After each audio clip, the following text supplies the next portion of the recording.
Magandang tanghali po sa inyo lahat mga kasuper. At gagayak po tayo ng pakbet. At nakasuya tayo sa karne. Suya sa alak pa. Yan no. Bili lang tayo ng gaya at hindi man din mauubos. Kaya lang po natin mga Ricardo. Dali na po. At ayun nga po yung sahog. Si Charon lang. Saka bagong. Ayan, nahugasan na. Hiwa-hiwa lang yan, mura lang yan. At ayan, magigisa na po tayo. Ay hirap po nung nagluluto ikaw rin ng videographer. Okay, lagyan naman natin ng bawang. Yan, bawang.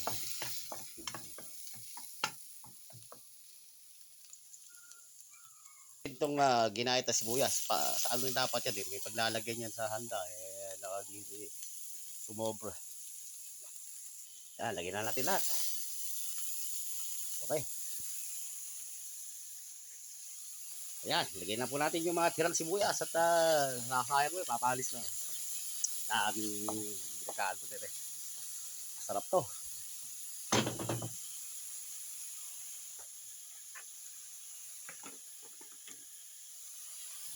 Ayan, ilagay na po natin yung bagong.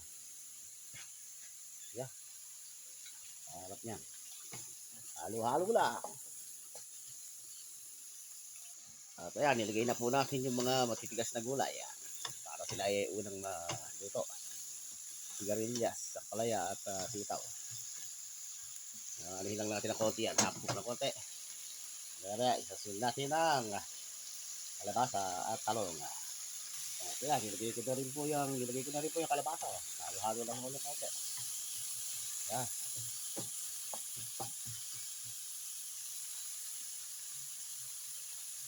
Ayan natin konti sabaw. Ayan. Hindi na po natin yung talong.